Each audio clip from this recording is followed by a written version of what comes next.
Today you become a 55-year-old retired top-tier card-counting gambler. I never made my living on luck. I made it on mathematics, and on the comforting bias of every winner who sat down across from me at the table. I was 5 that year, living in a tiny subdivided flat beside Hong Kong's Kowloon walled city. My father hauled rice sacks at the docks, and my mother pumped a sewing machine in a garment factory. The flat always smelled of diesel and rice broth. When I was 7, my father took me through the street market just outside the walled city for the first time. Right beside the herbal tea stall stood 4 mahjong tables, where uncles slammed down tiles and cursed each other in thick Cantonese. I crouched at the corner of those tables for an entire afternoon. Nobody ever taught me the rules, yet the tiles slowly arranged themselves into rows inside my head, neat as the spools of thread on my mother's sewing machine.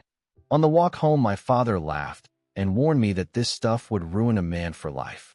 I nodded out loud, but inside my mind I had already memorized the exact arc and click of a red dragon tile being flipped over.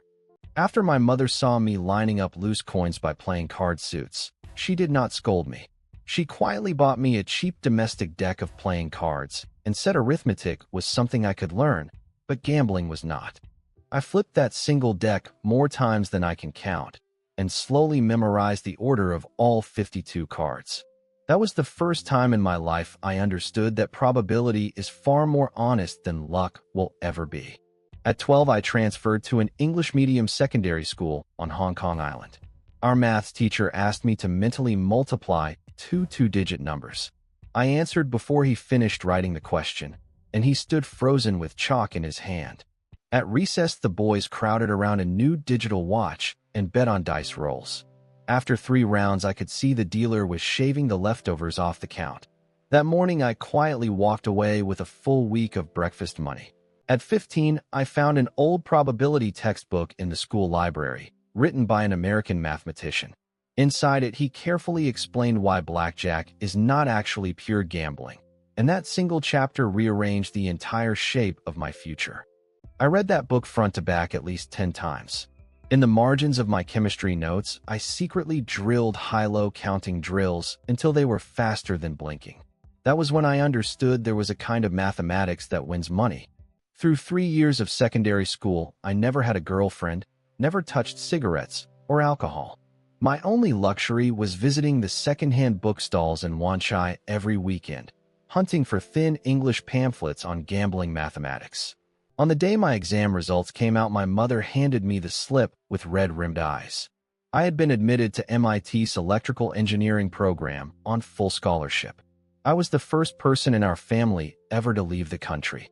The night I flew out, my father pressed an old brass pocket watch into my palm and told me never to chase fortune through gambling. I nodded and turned toward the gate, but I never once put that pocket watch on my wrist. Boston winters were absurdly colder than Hong Kong. I lived in a shared attic in Cambridge, and after homework I read probability textbooks until dawn. My roommate said I looked like a monk waiting calmly for some private war he had never been told about. In the winter of my 18th year, a senior in thin gold-rimmed glasses found me in a campus cafe. He told me MIT had a blackjack team that recruited only people who were comfortable with mathematics, and asked whether I had the nerve to try out. I met the team in a basement classroom. There were 7 of them, 3 men and 4 women. On the table sat no chips, only a stack of decks and a stopwatch. They asked me to count 6 interlocked decks, and I finished in 8 tense minutes. 3 months later, they took me to Las Vegas for the first time. I wore a borrowed black suit and sat down at a blackjack table inside Caesar's Palace. My palms were drenched, but my mind that night was as cold as the desert dawn outside. That night, I walked away with $12,000 in cash. Riding the brass-trimmed elevator back to my hotel room, I finally understood that my father's warning was probably only because he had never learned how to count cards himself. At 20, I split off from the team and went solo. Their rules were too strict, and the take was too thin. I wanted to find out whether one quiet man could endure the weight of every other gambler's eyes resting on the same table. I learned the Wonging method, jumping in only when the true count went high, walking away if I won and walking away if I lost.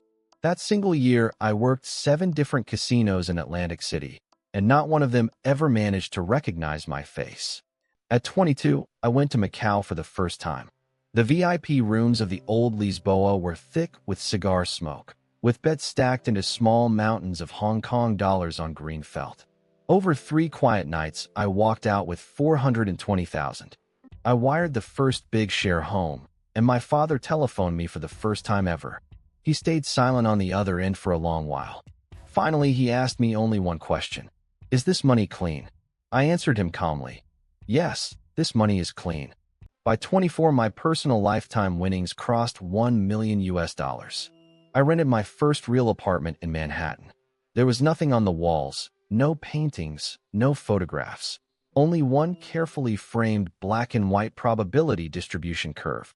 I started wearing bespoke suits and Swiss mechanical watches. Yet every night when I came home, the first thing I still did was record the day's hands in a black leather ledger, the way my mother had once recorded every cent of household money. At 26, the Macau casinos rolled out facial recognition. 3 nights in a row, I was politely escorted backstage for tea.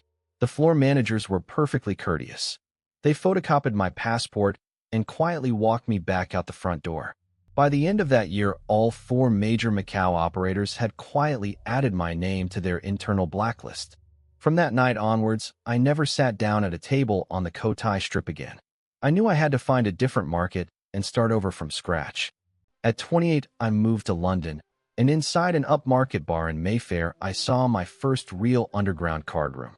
There was no signboard above the door, only an elderly British doorman in tails who studied each guest with quiet, careful eyes.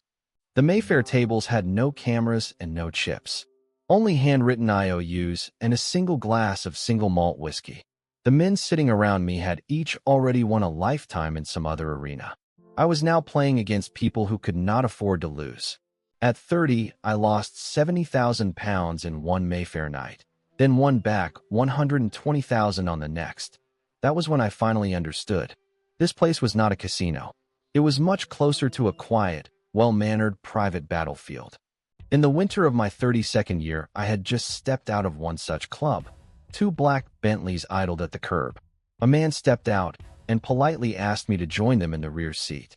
I almost did not make it back to my hotel that night. From that night, I understood that in this trade, winning the money is never the hardest part. The hardest part is walking out of the room afterwards with your dignity and your spine still intact. From then on, I always carried 2 passports of different nationalities. At 35, I met a Russian oligarch in Monte Carlo. His own card play was mediocre at best, but he loved hiring proven winners to sit beside him at private tables. The retainer he paid was triple whatever I could ever have won at the table myself. I spent 3 full summers on his yacht along the Côte d'Azur.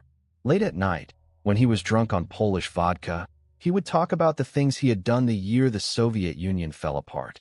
I knew never to ask any follow-up questions. Every payment that ever came through him, I split carefully across 2 private Swiss banks under different account names.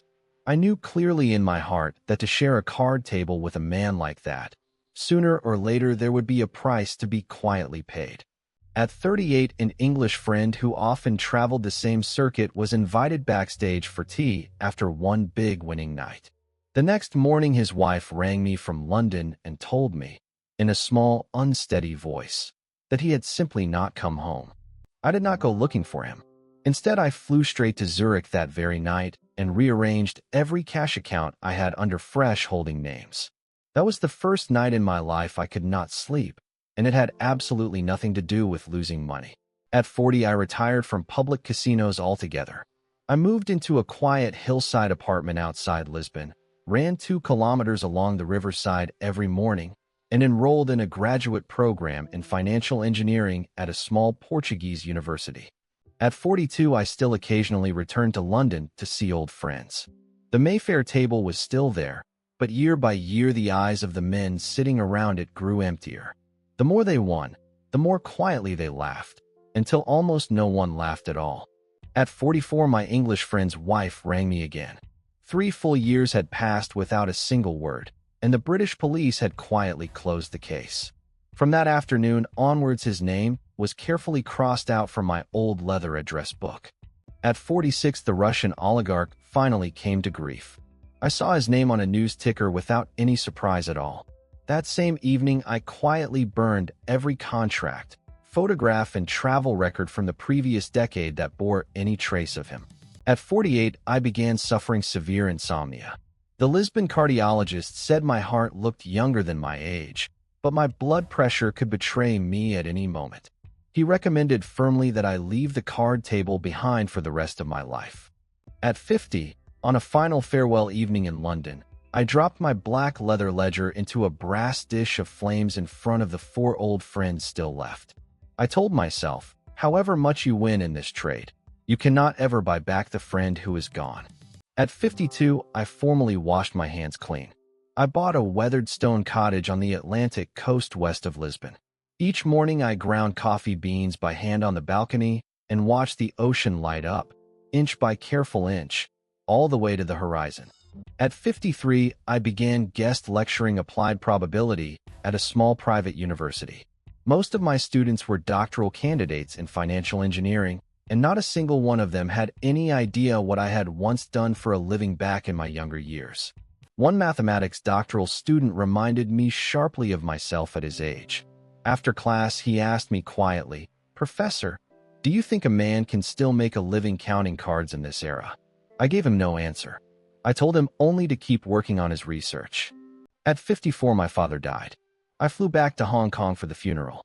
My mother quietly handed me the same brass pocket watch he had once pressed into my palm at the airport, and tucked beneath it inside the velvet box was a small yellowed handwritten note. On that note, he had written only 8 Chinese characters. "Count your money. Hold your life lightly." For the first time, I strapped that pocket watch onto my wrist. From the moment I did, I understood I had never truly outwon my father at anything that mattered. At 55, I stand on the seawall west of Lisbon and watch a distant cargo ship sink slowly beneath the Atlantic horizon. Only now do I finally understand. The greatest thing I ever won in this lifetime was not money. It was the quiet skill of knowing when to stop. If you ever believed you could outsmart fate with sheer cleverness, please share your story in the comments. For our next life simulation episode, would you rather try option A, an international arms dealer, or option B, a Soviet KGB female spy? Vote in the comments below. This program is a fictional dramatization for entertainment only.